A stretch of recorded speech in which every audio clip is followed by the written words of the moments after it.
Atos dos Apóstolos, capítulo 13. Na igreja que estava em Antioquia havia profetas e doutores: Barnabé, Simeão, chamado Níger, Lúcio de Cirene, Manaém, companheiro de infância do tetrarca Herodes, e Saulo. Enquanto serviam ao Senhor e jejuavam, o Espírito Santo disse: Separai para mim Barnabé e Saulo, para a obra a qual os chamei. Então, jejuando e orando e impondo sobre eles as mãos, os deixaram partir. Enviados pelo Espírito Santo, desceram a Seleucia e dali navegaram para Chipre.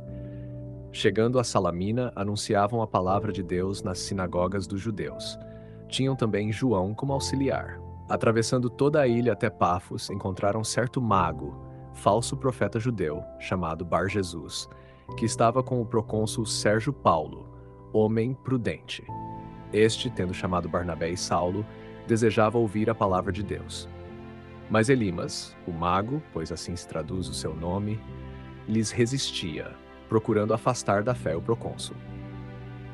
Então Saulo, também chamado Paulo, cheio do Espírito Santo, fitando os olhos nele, disse: Ó tu, cheio de toda fraude e malícia, filho do diabo, inimigo de toda justiça, não cessarás de perverter os caminhos retos do Senhor? E agora, eis que a mão do Senhor está sobre ti. Ficarás cego, sem ver o sol por algum tempo. Imediatamente caiu sobre ele névoa e trevas, e andando às apalpadelas, buscava quem o conduzisse pela mão. Então, ao ver o acontecido, o procônsul acreditou, profundamente admirado com a doutrina do Senhor. Pausa meditativa. Tendo partido de Pafos, Paulo e seus companheiros navegaram até Perge, na Panfilha. João, porém, afastou-se deles e voltou para Jerusalém. Eles, passando adiante de Perge, chegaram a Antioquia da Pisídia e, entrando na sinagoga no dia de sábado, sentaram-se. Depois da leitura da lei e dos profetas, os chefes da sinagoga mandaram dizer-lhes: Vós, irmãos, se tendes alguma palavra de exortação ao povo, falai. Então Paulo levantou-se, fez sinal com a mão pedindo silêncio e disse: Homens israelitas, e vós que temeis a Deus, ouvi. Irmãos, filhos da estirpe de Abraão, e vós que temeis a Deus, a nós foi enviada esta palavra de salvação. Pois os habitantes de Jerusalém e os seus chefes, não reconhecendo Jesus e cumprindo as vozes dos profetas que são lidas a cada sábado, condenaram-no. Embora não tivessem encontrado nele causa de morte, pediram a Pilatos que fosse executado. E depois de cumprirem tudo o que estava escrito a respeito dele, depuseram-no da cruz e o colocaram no sepulcro. Mas Deus o ressuscitou dos mortos. Pausa meditativa. Ele apareceu, durante muitos dias, àqueles que com ele tinham subido da Galiléia a Jerusalém. Esses agora são suas testemunhas diante do povo. E nós vos anunciamos a boa nova, a promessa feita a nossos pais. Deus a cumpriu para nós, seus filhos, ressuscitando Jesus, como está escrito no Salmo 2: Tu és meu filho, hoje eu te gerei. E, ao ressuscitá-lo dos mortos, para nunca mais voltar à corrupção, Deus declarou: Dar-vos-ei as santas e fiéis bênçãos prometidas a Davi. E ainda diz em outra passagem: Não permitirás que o teu santo veja a corrupção. Davi, tendo servido ao desígnio de Deus em sua geração, adormeceu, foi sepultado com seus pais e conheceu a corrupção. Mas aquele que Deus ressuscitou não viu a corrupção. Sabei, pois, irmãos, que é por meio dele que vos é anunciada a remissão dos pecados. E de todas as coisas das quais não pudestes ser justificados pela lei de Moisés, por meio dele todo aquele que crê é justificado. Cuidai, portanto, para que não vos aconteça o que foi dito pelos profetas. Vede, desprezadores, admirai-vos e desaparecei, porque realizo em vossos dias uma obra que não acreditareis, se alguém vô-la contar. Ao saírem da sinagoga, pediam-lhes que, no sábado seguinte, lhes falassem ainda dessas palavras. Quando a assembleia se dissolveu, muitos judeus e prosélitos piedosos seguiram Paulo e Barnabé. Estes os exortavam a permanecerem na graça de Deus. No sábado seguinte, quase toda a cidade se reuniu para ouvir a palavra do Senhor.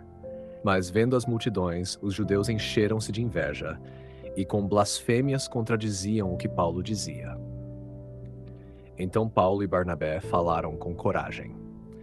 A vós era necessário anunciar primeiro a palavra de Deus.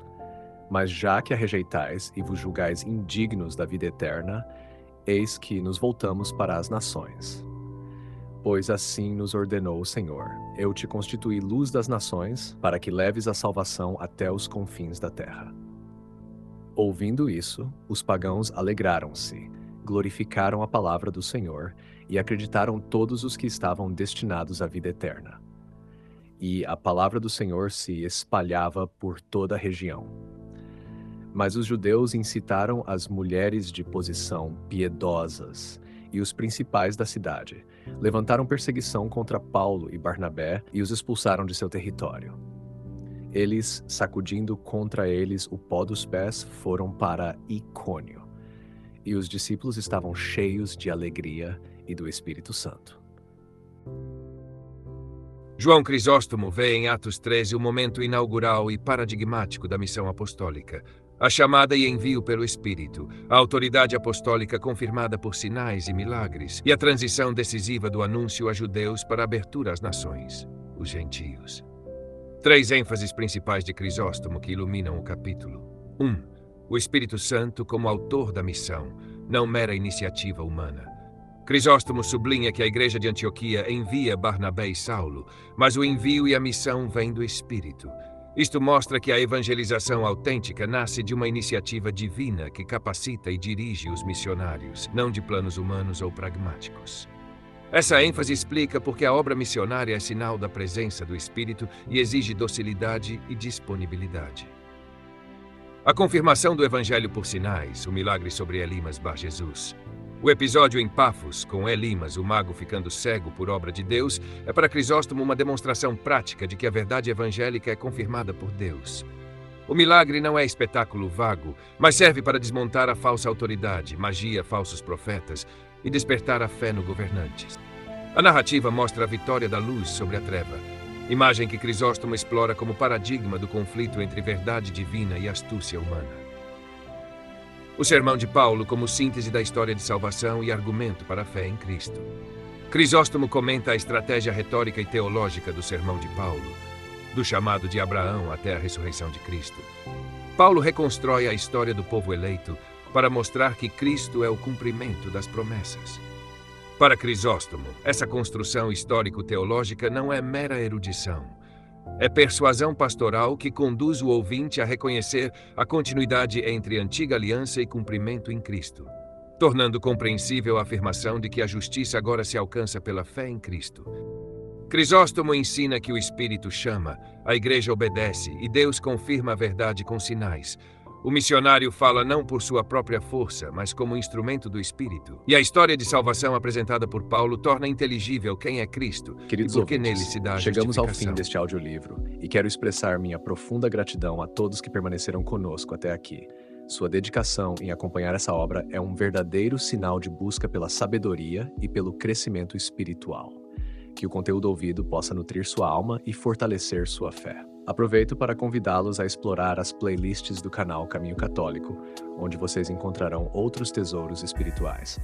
São obras que podem acompanhar e iluminar sua jornada, como Castelo Interior de Santa Teresa de Jesus, Confissões de Santo Agostinho, Palavras Bíblicas com o Evangelho comentado por grandes eclesiásticos, Filoteia de São Francisco de Sales, Tratado da Verdadeira Devoção à Santíssima Virgem, de São Luís Maria de Montfort, A Imitação de Cristo, de Tomás de Kempis, e As Três Idades da Vida Interior, do padre Garrigou Lagrange.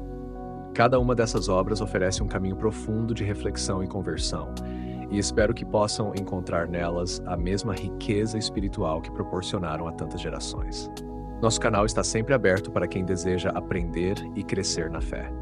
Continue nos acompanhando e compartilhando essa jornada espiritual. Mais uma vez, obrigado por sua presença e que Deus abençoe a todos.